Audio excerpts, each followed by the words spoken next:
तो हम classical approach को डिस्कस कर रहे थे, जिसके अंदर जो है वो हमारा पहला जो इसके अंदर राइटर है जिसने साइंटिफिक मैनेजमेंट को डिस्कस किया है, दैट इज़ फ्रेडरिक टेलर।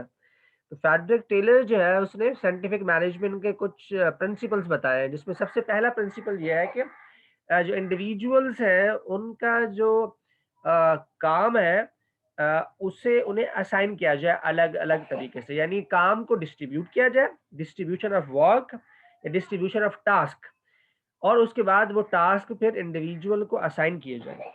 और अगर उस इंडिविजुअल में से किसी को कोई काम नहीं आता है, तो उसके लिए उसकी ट्रेनिंग और डेवलपमेंट के ऊपर जो है, जो कंपनी है, उसे एक्सपेंस करना चाहिए कि ट्रेनिंग एंड डेवलपमेंट होनी चाहिए ताकि उसे वो काम आ सके। इसका थर्ड पॉइंट जो है वो ये है कि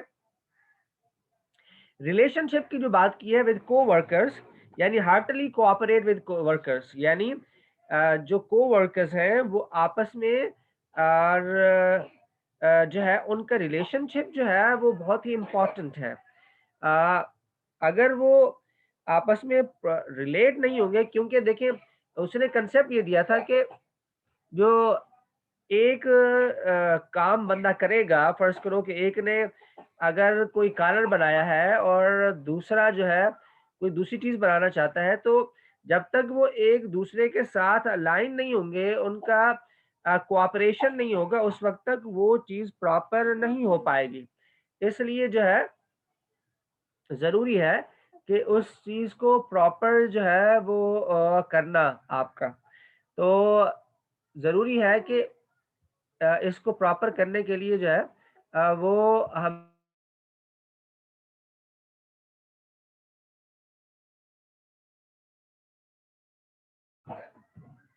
ओके, तो हम ये डिस्कस कर रहे हैं कि साइंटिफिक मैनेजमेंट के अंदर जो है वो कोऑपरेशन बिटवीन द वर्कर्स जो है वो बहुत ही इम्पोर्टेंट है। तो जब तक एक दूसरे के साथ क्योंकि ये जो कंपनी होती है उसके अंदर जो लोग काम कर रहे होते हैं वो एक दूसरे के साथ उनका लिंक होता है। तो अगर वो लिंक प्रॉपर ना हो तो लोग जो है वो प्रॉपर काम नहीं कर सकते। इसलिए कोवर्कर्स, मैनेजर्स, इन सब का रिलेशनशिप जो है वो बहुत ही इम्पोर्टेंट है। अगर इनका रिलेशनशिप अच्छा ना हो, एक दूसरे को पसंद ना करते हों, तो ऑर्गेनाइजेशन का जो कल्चर है वो खराब हो जाता है, जिससे प्रॉपर वर्किंग जो है उस ऑर्गेनाइजेशन में नहीं होती है। Divide work and responsibility almost equally between management and workers. ये ऐसा ना हो कि सारा काम जो है मैनेजर वर्कर्स को ही दे दिया जाए और मैनेजर जो है मजे करते रहे। तो मैनेजर्स का भी ऐसा काम होना चाहिए जो कि वो भी मसरूफ रहे और वर्कर्स का भी काम होना चाहिए। तो जो काम है, जो रिस्पॉन्सिबिलिटी है, वो सिर्फ मैनेजमेंट का काम नहीं है, बल्कि वो जो वर्कर्स हैं उनकी भी रिस्पॉन्सिबिलिटी है। इसी तरह जो काम है वो वर्कर्स और मैनेजर्स दोनों मिलकर जो है कर कर सकते हैं।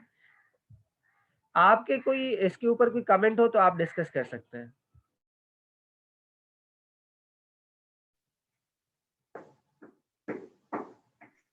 Sir, develop a science for each element of an individual work. Sir, इसको थोड़ी कोई डेली लाइफ एग्जांपल से सर एलैबोरेट बहुत कर दें। आसान है। Develop a science of each element of an individual work का मतलब ये है कि सबसे पहले देखिए, किसी भी ऑर्गेनाइजेशन होती है ना, तो उसके अंदर टास्क होते हैं या काम कोई होता है, तो उस काम के सब डिवीजन जो है वो करना। फॉर एग्जांपल कि हम ऑटोमोबाइल सेक्टर को ले लेते हैं, तो ऑटोमोबाइल सेक्टर के अंदर अगर कोई इंजीनियर है, तो उस इंजीनियर को क्या करना होगा कि वो एक असेंबली लाइन होती है। तो एक चीज़ वह एक जगह पे बनती है, फिर दूसरी जगह पे दूसरी चीज़ बनती है, और उसके साथ तो फिर तीसरी जगह पे तीसरी चीज़ बनती है, और इस तरह वो एक अलाइन जो है होता है। तो जो टास्क है उसकी जो डिस्ट्रीब्यूशन है, तो वो इम्पोर्टेंट एलिमेंट है। सबसे पहले गाड़ी बनाने के लिए जो कितने टोटल मराहिल से वो गाड़ी गुजरेगी, वो उसको उसका होना ज़रूरी है। उसके बाद नंबर ओके 2 सर। पर हर एक मरहले पर कौन से लोग खड़े होंगे या कौन-कौन वो काम करेगा, ये उसका दूसरा एलिमेंट है। इसी तरह आप क्योंकि कंप्यूटर साइंस के लोग हैं, फ़र्ज़ करो कोई आपने प्रोजेक्ट कोई आपको कंपनी का मिला है और कोई आप सॉफ्टवेयर जो है वो इम्प्लीमेंट करना चाह रहे हैं, तो डेफ़िनिटली आपकी एक टीम होगी। उस टीम को आपने काम अलग-अलग डिस्ट्रीब्यूट किए हुए होंगे। किसी का काम नीड असेसमेंट का होगा, किसी का इम्प्लीमेंटेशन का होगा, किसी का सॉफ्टवेयर डेवलपमेंट का होगा, फिर सॉफ्टवेयर डेवलपमेंट के अंदर भी सब टीम्स होती हैं। तो वो उस काम की डिस्ट्रीब्यूशन की काम हो रही बात हो रही है, जो कि अभी इस वक्त वो काम आपके सामने टास्क भी लोगों को डिवाइड किए गए हैं और टास्क की डिस्ट्रीब्यूशन भी होती है। तो ये उस दौर में ये सबसे पहले जो है वो फ्रेडरिक टेलर ने ये डिवीजन ऑफ वर्क का कंसेप्ट जो है वो असल में दिया था। ओके ठीक है, सर। ठीक है जी। ओके, और किसी का कोई सवाल? ठीक है, आगे बढ़ते हैं जी। किसी का कोई सवाल नहीं लग रहा मुझे, तो मैं नेक्स्ट स्लाइड की तरफ बढ़ता हूँ। नेक्स्ट स्लाइड इसी के अंदर जो है वो हेनरी फ्यूल का जिक्र किया जाता है, जो कि जनरल एडमिनिस्ट्रेशन की जो थ्योरी है वो हेनरी फ्यूल ने जो है वो दी है, जिसके अंदर जो है इसके जो मैनेजमेंट के डिफरेंट प्रिंसिपल्स हैं वो फ्यूल्स ने जो है वो डिस्कस किए हैं। 14 प्रिंसिपल्स जो है इसने जो है वो बताए हैं कि management was an activity common to all business individuals, government and even the home.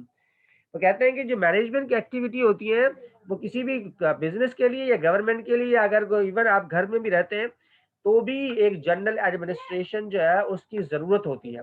तो उसके अंदर जो है कोई उसने 14 प्रिंसिपल बताए हैं मैनेजमेंट के। तो पहला उसने बताया है कि डिवीजन ऑफ वर्क, जैसा कि इससे पहले फ्रेडरिक टेलर ने ऑलरेडी इसको डिस्कस कर चुके हैं कि मैनेजमेंट के लिए ज़रूरी है कि काम का डिस्ट्रीब्यूट होना चाहिए, किसी न किसी को अथॉरिटी दी हुई हो, डिसिप्लिन के रूल्स एंड रेगुलेशन होने चाहिए, कोई यूनिटी ऑफ कमांड होनी चाहिए, आपके पास स्ट्रक्चर होना चाहिए, कौन असिस्टेंट होगा, कोई टॉप मैनेजमेंट में होगा, कोई कहाँ कहाँ होगा, डायरेक्शन, यूनिटी ऑफ डायरेक्शन होनी चाहिए कि कौन डायरेक्ट करेगा किसको, subordinate of individual interest to the general interest, जो इंडिविजुअल का इंटरेस्ट है वही असल में एक जनरल इंटरेस्ट हो, तमाम पूरी कंपनी का इंटरेस्ट हो, यानी जो कंपनी का ऑब्जेक्टिव है वही इंडिविजुअल का हो।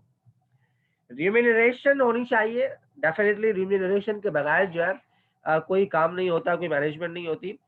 फिर सेंट्रलाइजेशन और डिसेंट्रलाइजेशन का एक कंसेप्ट है कि चीजें, ये तो कहता है कि टॉप से चीजें मैनेज होनी चाहिए, सेंट्रलाइज सिस्टम होना चाहिए इसके मुताबिक, कि ऊपर से एक चेन के थ्रू जो है वो नीचे चीजें जो है वो आपके पास आनी चाहिए। स्केलर चेन, ये चेन ऑफ कमांड जो है वो प्रॉपर आपके पास होना चाहिए। कोई ऑर्डर कहाँ से पास होगा, कौन उसको फॉलो करेगा, इक्विटी प्रॉपर होनी चाहिए, हर बंदा इक्विटेबल हो, कि भाई वो जवाब दे हो, कि जो है ऐसा ना हो कि आधे लोग जवाब दे और आधे जवाब दे ना हो। फिर stability of tenure of personal, जो वहाँ पर लोग हैं, ये टर्नओवर की बात हो रही है कि लोग वहाँ पर उसमें ज़्यादा देर तक रहें, ऐसा ना हो कि छोड़ छोड़ कर भाग रहे हों, इनिशिएटिव लेने वाले लोग हों, और तभी जाकर ये चीज़ें जो है वो होंगी। तो लोगों के अंदर मोटिवेशन हो, स्पिरिट एंड कोऑपरेशन जो है वो लोगों के अंदर जो है मौजूद हो। तो अगर उनके अंदर ये सारे, ये कुछ प्रिंसिपल हैं जो कि 14 प्रिंसिपल हैं, जो कि इसको हम डिटेल में नहीं डिस्कस कर सकते, लेकिन इसने जो है वो फ्यूल ने मैनेजमेंट के ये 14 जो है ये दिए। उसके बाद फ्रेडरिक टेलर के बाद इसने ये कुछ कंसेप्ट जो है वो दिए हैं। उसके बाद वाइबर ब्यूरोक्रेसी जो है ये बहुत मशहूर है, कि ब्यूरोक्रेटिक जो है वो एक कंसेप्ट है, ये भी मैनेजमेंट का एक स्टाइल है ब्यूरोक्रेसी जो है। जैसे पाकिस्तान के अंदर कहते हैं कि जो चलाने वाले हैं पाकिस्तान को, ब्यूरोक्रेसी है। ब्यूरोक्रेसी का मतलब है ये जो सेक्रेटरी वगैरह बैठे होते हैं, इनके असल में ऑर्डर से, डिसीजन से सारी चीजें चल रही होती हैं। फिर इनके ऊपर मिनिस्टर्स होते हैं, मिनिस्टर तो आते जाते रहते हैं, लेकिन ये जो ब्यूरोक्रेसी है ये आमतौर पर पक्के होते हैं, ये इधर उधर नहीं जाते, एक जगह से जाते हैं दूसरी जगह पे, तीसरी जगह पे, तो ये जा नहीं सकते, क्योंकि ये फेडरल गवर्नमेंट के थ्रू आते हैं, या जो है सीएसएस करके जो है यहाँ तक पहुँचते हैं। तो ये एक पूरा हायरार्की है जिसको जो है आप छेड़ नहीं सकते। तो ये एक मैनेजमेंट का स्टाइल है। तो Weber's ideal bureaucracy is characterised by hierarchical organisations. तो ये इससे क्या बनती है, ये ब्यूरोक्रेसी एक हायरार्की बनाती है, जो स्ट्रक्चर बनता है ऑर्गेनाइजेशन के अंदर के। सबसे पहले सीईओ होगा, फिर उसके नीचे प्रेसिडेंट या वाइस प्रेसिडेंट होंगे, फिर उसके नीचे जनरल मैनेजर्स या डायरेक्टर्स होंगे, या मैनेजर्स होंगे, असिस्टेंट मैनेजर्स होंगे। ये जो अभी मैनेजमेंट के डिफरेंट लेवल्स बताए हैं, ये ब्यूरोक्रेसी इसको सपोर्ट करती है। उसके अंदर फिर मजीद जो है वो ट्रेनिंग है, फिर करियर डेवलपमेंट है, ये सारी चीज़ें, फिर टेक्निकल क्वालिफिकेशन, और ये सारी चीज़ें जो है वो इसी का पार्ट है। ये जो है ब्यूरोक्रेसी के अंदर इन सारी चीज़ों को डिस्कस किया गया है। देन मैरी फॉलेट 1918 के अंदर जो है ये उन्होंने डिस्कस किया है।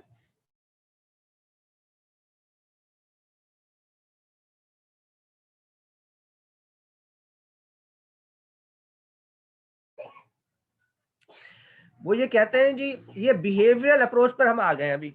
पहले हमने जो स्लाइड्स पढ़ी थी उसके अंदर जो है वो क्लासिकल अप्रोच की हम बात कर रहे थे।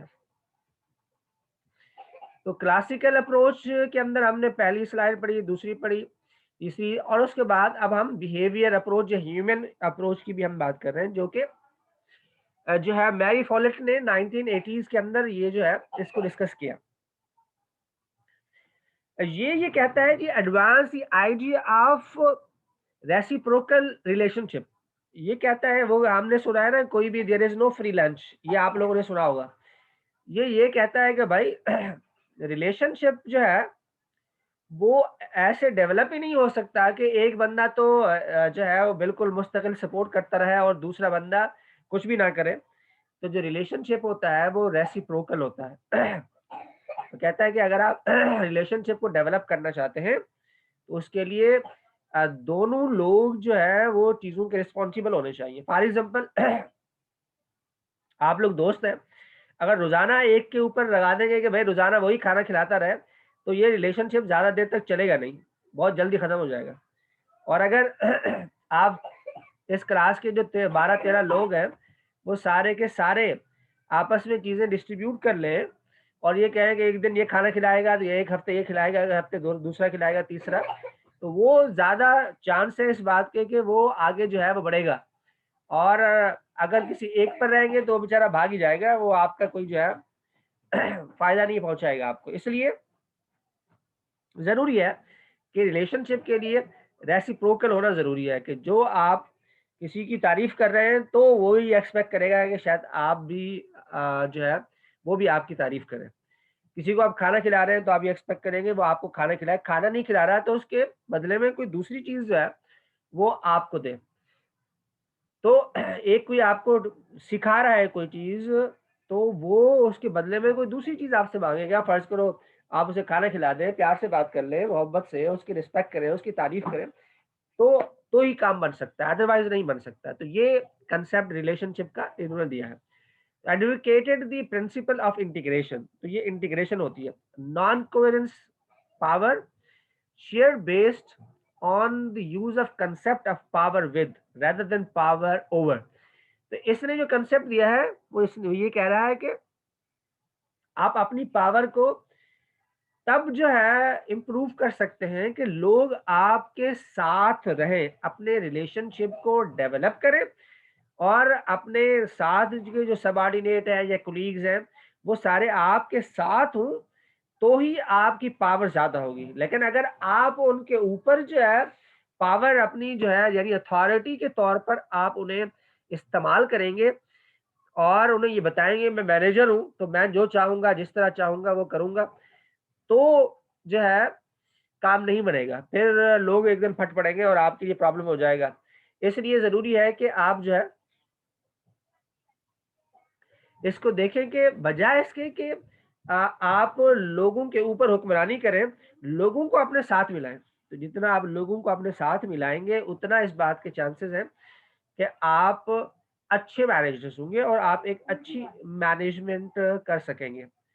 तो ये जो है, इस चीज़ को देखना बहुत ज़रूरी है। उसके बाद नेक्स्ट हमारे पास है कि influence the field of organizational study with the terms like negotiation। ये सारी चीजें इन्होंने दी है। Power, employ participation, alternative of distribution, तो जो डिस्प्यूट है उसके सॉल्यूशन, ह्यूमन रिलेशन मूवमेंट, यानी ये ह्यूमन रिलेशन मूवमेंट आगे भी आएगा। तो ह्यूमन रिलेशन मूवमेंट जो है दैट इज इम्पोर्टेंट कि लोगों को जो है इससे पहले गुलाम तस्वुर किया जाता था। लोगों को ये समझते थे कि भाई ये बस हमारी, आपको पता है जो अफ्रीकन जो है, ये जो काले चाइना ये यूएसए में है, वो गुलाम के तौर पर अफ्रीकन्स को वो ले जाते थे और अपने पास जो है गुलाम के तौर पर उसको रखते थे।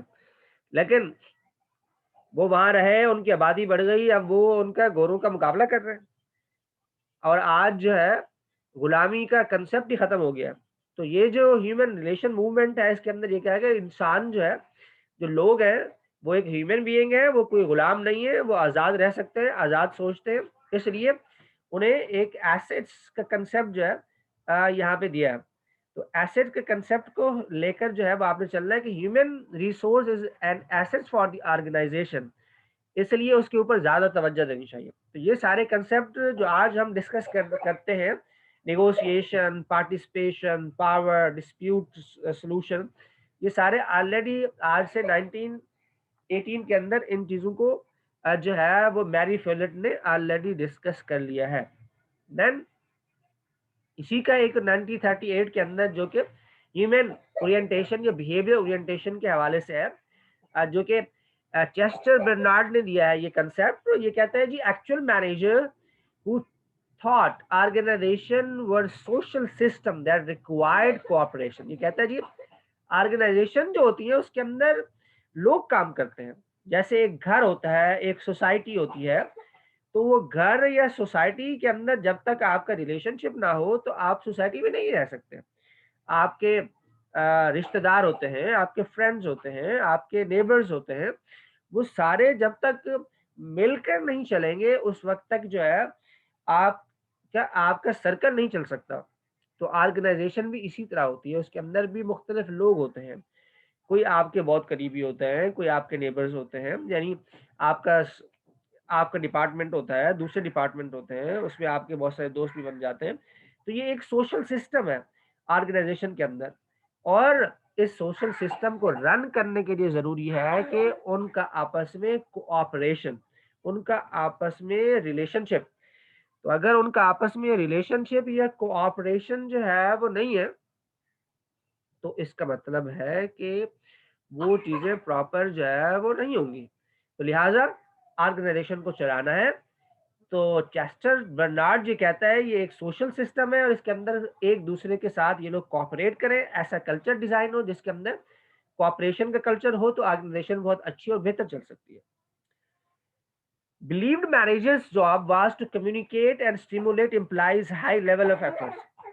तो ये कहता है जी, मैनेजर्स का काम ये है कि वो अपनी इंफॉर्मेशन को कम्युनिकेट करें और एम्प्लॉइज को मोटिवेट करें ताकि वो ज़्यादा से ज़्यादा एफर्ट्स करें और अपनी परफॉर्मेंस को इम्प्रूव करें। तो ये मैनेजर्स का काम है। First argue that the organisation were open system. तो इनिशियली इस बंदे ने जो आर्ग्यू किया था वो ये किया था कि एक ओपन सिस्टम है और इस ओपन सिस्टम के अंदर जो है कोई भी लोग आ सकते हैं, कहीं से भी उसको ज्वाइन कर सकते हैं। इसलिए इस ओपन सिस्टम के अंदर जो है वो रिलेशनशिप का होना जो है वो ज़रूरी है। तो जितना रिलेशनशिप अच्छा होगा उतना ऑर्गेनाइजेशन बेहतर परफॉर्म करेंगे। ये ह्यूमन इसलिए थ्योरी है, ह्यूमन अप्रोच या बिहेवियरल अप्रोच इसलिए कहा जाता है कि इसके ऊपर रिलेशनशिप के ऊपर, इसके ऊपर ह्यूमन स्किल्स के ऊपर, इसके ऊपर जो है वो सोशल सिस्टम के ऊपर बात की गई है। इसलिए ये ज़्यादा जो है वो इम्पोर्टेंट जो है वो है। देन ये एक बहुत मशहूर स्टडी है जो कि 1950 के अंदर जो है हॉथरॉन स्टडीज़ के नाम से बहुत मशहूर जो है वो स्टडी है, जिसके अंदर हेनरी जो है उन्होंने इस कंसेप्ट को दिया, जो कि बहुत आगे चल के बहुत मशहूर हुआ। तो ये कहते हैं influence a lot of scholars and expert in behavioural study. तो बिहेवियरल स्टडी का जो कंसेप्ट है वो जो है हॉथरॉन स्टडी से हमें मिलता है। तो हॉथरॉन स्टडी से हम जो है ये इसको जो है वो देख सकते हैं। The people behaviour and attitude are closely related. तो जो लोगों का बिहेवियर होता है और जो एटीट्यूड होता है, ये बिल्कुल एक दूसरे के साथ रिलेट करते हैं।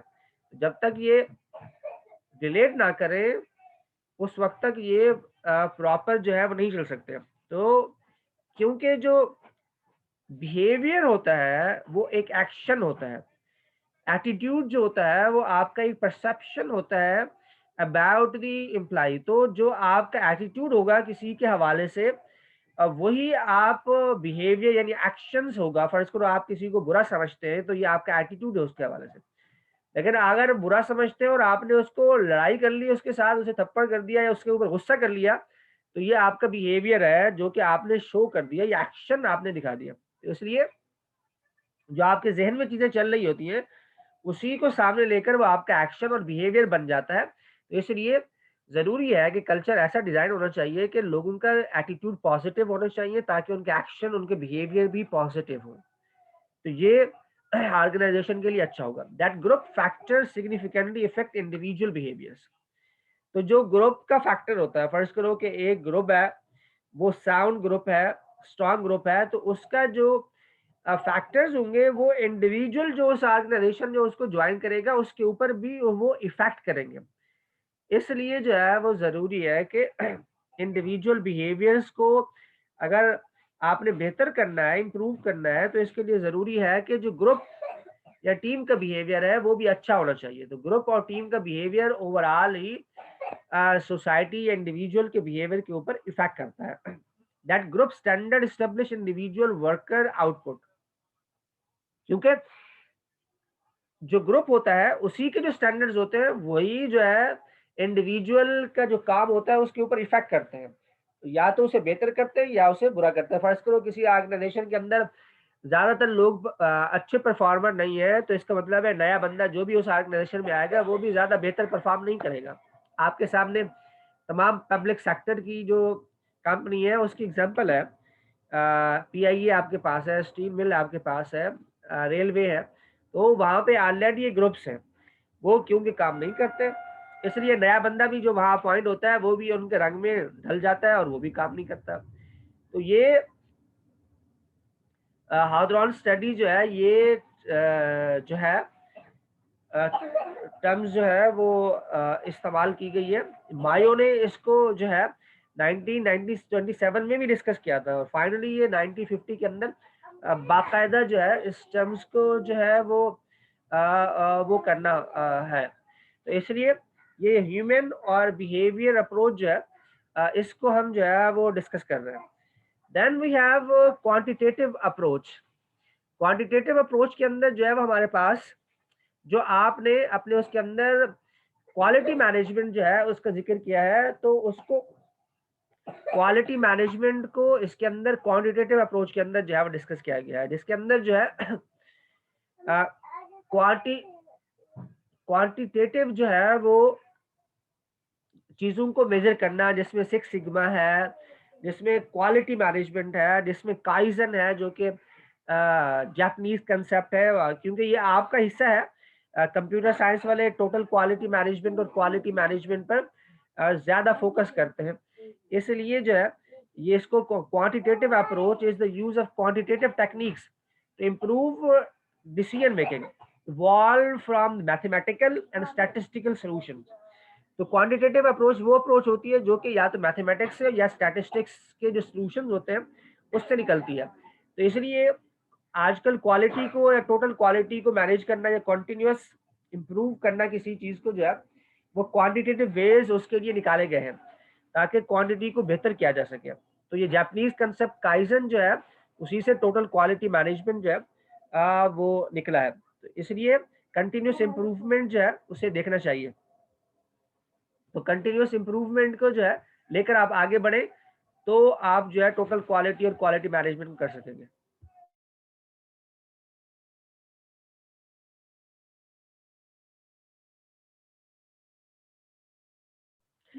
ठीक है, तो हम तो क्वांटिटी अप्रोच के अंदर जो है वो सिर्फ क्वालिटी को हम डिस्कस कर रहे हैं, जिसके अंदर intense focus on the customers, concern of continuous improvement और process focused improvement in the quality of everything in the organization, does accurate measurement, empowerment of employees। Total quality management के अंदर जो है philosophy of management that is driven by the continuous improvement and responsiveness to customer needs and expectations. तो the quality management approach जो quantitative approach है उसके अंदर ये चीजें जो है वो डिस्कस हो रही है, जिसके अंदर क्वालिटेटिव मैनेजमेंट या क्वालिटी ऑफ मैनेजमेंट को जो है फोकस किया गया है, कंटिन्यूअस इंप्रूवमेंट को फोकस किया गया है, काइजन को, और सबसे बड़ा इसमें क्वांटिटेटिव टूल इस्तेमाल करके डिसीजन मेकिंग ली गई है।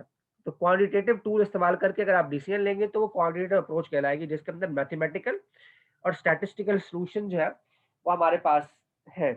अगर आप में से किसी ने ऑपरेशनल रिसर्च का कोई कोर्स पढ़ा हो या मैनेजमेंट साइंस भी बाज़ दफ़ा कहते हैं, या प्रोजेक्ट मैनेजमेंट भी आप लोग पढ़ते हैं जिसमें PERT एनालिसिस है या CPM मॉडल है, उसके अंदर ये सारे क्वांटिटेटिव मॉडल्स हैं जो कि टोटल क्वालिटी को या क्वालिटी को बेहतर करने के लिए या मैक्सिमम आउटपुट लेने के लिए जो है वो इस्तेमाल किए जाते हैं। यस सर, वो सॉफ्टवेयर इंजीनियरिंग के कोर्स होता है हमारा, उसके अंदर बाकायदा एक पूरे पर्ट चार्ट, पर्ट डायग्राम वगैरह सब इस पर क्वालिटी पर इतना एश्योर करते हैं हम लोग। बिल्कुल डेफ़िनिटली, तो तो ये सर आप क्वालिटी मैनेजमेंट क्योंकि आप लोगों को पढ़ाया जाता है और आपका एरिया है ये। आप इसको पढ़े बगैर आप जो है वो सॉफ्टवेयर की क्वालिटी को बेहतर नहीं कर सकते। तो डेफ़िनिटली आप लोगों के कोर्सेज़ होंगे जो कि क्वालिटी मैनेजमेंट से जो है वो रिलेटेड होंगे। तो ये बड़े पुराने कांसेप्ट हैं जो क्वालिटी मैनेजमेंट का। तो ये मैनेजमेंट का जो है थर्ड मैनेजमेंट की हम अप्रोच जो है वो पढ़ रहे हैं। पहली हमने जो अप्रोच पढ़ी थी वो क्लासिकल अप्रोच थी। दूसरी जो अप्रोच पढ़ी है वो ह्यूमन ओरिएंटेड है और तीसरी अप्रोच ये डेवलपमेंट हो रही है और तीसरी अप्रोच अब लोग मैथमेटिकली क्वालिटी को मैनेज करने की कोशिश कर रहे हैं, मैथमेटिकली मैनेजमेंट कर रहे हैं, सॉल्यूशन दे रहे हैं मैथमेटिकली, स्टैटिस्टिकली सॉल्यूशन दे रहे हैं। आप देखेंगे ये जो टारगेट सेट करते हैं, जो मिसाइल्स बनाते हैं, ये सारी चीज़ें बनती है, इसके जो टारगेट सेट होते हैं वो स्टैटिस्टिशियन जो है वो कर रहे होते हैं, मैथमेटिशियंस कर रहे होते हैं। तो ये जो है प्रोबेबिलिटी जो है, ये बहुत ही इम्पोर्टेंट है जिसके अंदर पूरी रिसर्च के अंदर जो है हम स्टैटिस्टिक्स को इस्तेमाल करते हैं और उसी के थ्रू जो है वो हम बहुत सारे सॉल्यूशंस देते हैं प्रॉब्लम्स के। तो this is important. Then finally we have the contemporary approach जिसके अंदर जो है वो कंटीजेंसी अप्रोच जो है दैट इज़ इम्पोर्टेंट, जिसमें management approach that recognize organization as a different, which means they face different situation, contingency and require different way of managing। वो कहते हैं जी जो असल में contingency approach है वो ये कहती है जी हर एक जो मसला है उसका हल एक जैसा नहीं होता। हर ऑर्गेनाइजेशन का कल्चर अलग होता है और उसके प्रॉब्लम्स अलग होते हैं। तो उनके जो कल्चर है, उनकी जो प्रॉब्लम है, वो सिचुएशन जो है वो डिफ़र करती है। तो जैसे सिचुएशन डिफ़र करेगी उसी तरह उसके जो मैनेजमेंट का स्टाइल है वो भी डिफ़र करेगा। तो आप देखते हैं कि दुनिया के अंदर मैनेजमेंट के डिफरेंट स्टाइल्स हैं। एक ऑर्गेनाइजेशन से निकलेंगे और दूसरी ऑर्गेनाइजेशन में जाएँगे तो वहाँ कि बिल्कुल टोटल डिफरेंट अप्रोच है। वो और तरीके से मैनेज करते हैं और ये लोग और तरीके से मैनेज करते हैं। एक ऑर्गेनाइजेशन एक तरीके से, दूसरी ऑर्गेनाइजेशन दूसरे तरीके से। तो इसलिए इसी तरह कंटीजेंसी वर्कर्स भी होते हैं जो कि पार्ट टाइम वर्कर्स उनको हम कहते हैं। जब सिचुएशन में जब ज़रूरत पड़ती है तो उनको इस्तेमाल करते हैं। कंटीजेंसी पे भी होती है, जो अच्छा परफ़ॉर्म करता है उसको अच्छी पेमेंट देते हैं, जो बुरा परफ़ॉर्म करता है उसको बुरी पेमेंट देते हैं। तो उनकी सिचुएशन के ऊपर जो है ये डिपेंड करता है।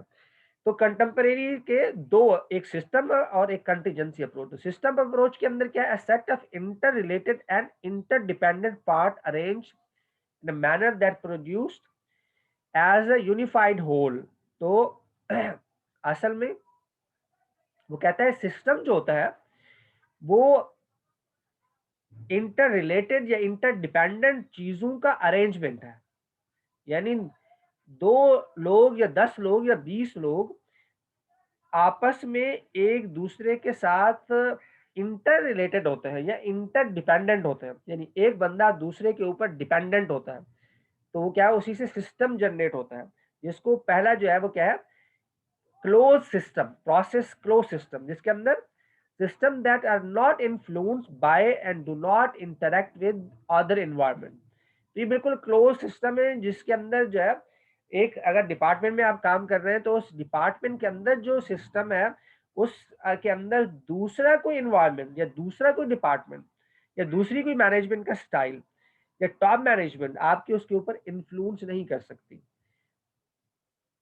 लेकिन ओपन सिस्टम जो है उसके अंदर आप दूसरे कल्चर के साथ इंटरैक्ट कर सकते हैं। वो कल्चर आपके ऊपर जो है उसका इफ़ेक्ट आ सकता है।